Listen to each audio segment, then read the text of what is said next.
মোৰ মনত আছে যোৱাবাৰ বিধানসভা নিৰ্বাচনৰ সময়ত বলিন চেতিয়া ডাঙৰীয়াৰ কাৰণে মই কাকপথাৰলৈ আহিছিলোঁ। ইলেকশ্যনৰ মিটিং আছিলে। মই মিটিঙত ৰাইজক কৈছিলোঁ যে বিজেপি চৰকাৰ পাতক। বিজেপি চৰকাৰে নিবনুৱা ল'ৰা ছোৱালীৰ খবৰ ল'ব, নিবনুৱা সমস্যা সমাধানৰ বাবে চেষ্টা কৰিব আৰু আমি 1 লাখ চৰকাৰী চাকৰি আমাৰ ল'ৰা ছোৱালীক আমি চৰকাৰ গঠন কৰিলে আমি দিবৰ বাবে চেষ্টা কৰিম। মোক কোনেও বিশ্বাস কৰা নাছিলে 1 লাখ চাকৰি ক'ৰ পৰা হ'ব, হলেই বা আমিনো ক'ত পাম। মানুহে ভাবিছিলে যে এই কথা সম্ভৱ নহয়, কিন্তু আজি আমাৰ চৰকাৰৰ 3 বছৰ হোৱা নাই। আমি 3 বছৰ নহওঁতেই 1 লাখ ল'ৰা ছোৱালীক আজি আমি চৰকাৰী চাকৰি দিলো। আপোনালোকে মনত ৰাখিব, আমাৰ এই অঞ্চলৰ পৰাও বহুত ল'ৰা ছোৱালীয়ে পুলিচত সোমালে। আজিকালি যেতিয়া চাকৰি ৰিজাল্ট দিয়ে টিভিত আপোনালোকে দেখিব কোনোবা ঠেলা চালকৰ ল'ৰা, কোনোবা ৰিক্সা চালকৰ ল'ৰা, কোনোবা কৃষকৰ ল'ৰা, কোনোবা তৰকাৰী বেপাৰীৰ ল'ৰা। আজি তেনেকুৱা দুখীয়া মানুহে চৰকাৰী চাকৰি পায়। চৰকাৰী চাকৰিৰ দালালে কোনো ধৰণৰ আজি আৰু চৰকাৰী চাকৰি দিব নোৱাৰে। শ্ৰদ্ধা ৰাইজ, কাকপথাৰৰ সেই মিটিঙৰ পৰা আজি আমি আকৌ কাকপথাৰত আহিছো লোকসভাৰ নিৰ্বাচনৰ বাবে। আজিৰ দিনটোত মই আকৌ এবাৰ ঘোষণা কৰিছো যে 1 লাখ চৰকাৰী চাকৰি হৈ গ'ল। আমি নতুনকৈ আৰু 50,000 চৰকাৰী চাকৰি আমাৰ ল'ৰা ছোৱালীবিলাকক দিয়াৰ বাবে আমি চেষ্টা কৰিম।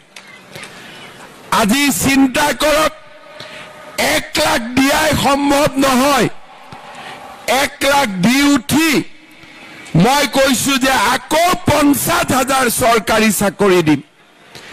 যিবিলাক ল'ৰা ছোৱালীয়ে চৰকাৰী চাকৰি নকৰে, ব্যৱসায় বাণিজ্য কৰিব খোজে, তেওঁলোকৰ কাৰণেও আমি এটা নতুন আঁচনি আনিছো, আত্মনিৰ্ভৰ অসম আঁচনি।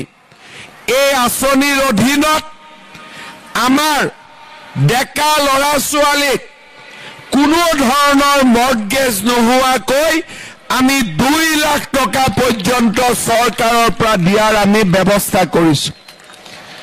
এবাৰ আবেদন হৈ গ'ল, ইণ্টাৰভিউ চলি আছে। ইলেকশ্যনৰ পিছত আকৌ এবাৰ আবেদন হ'ব। আমাৰ কাকপথাৰ শদিয়া সমষ্টিৰ যুৱক যুৱতীসকলে তাৰ সহায় ল'ব পাৰিব। শ্ৰদ্ধা ৰাইজ, এইবাৰ আমাৰ চৰকাৰে আৰু এটা ভাল আঁচনি আনিছে।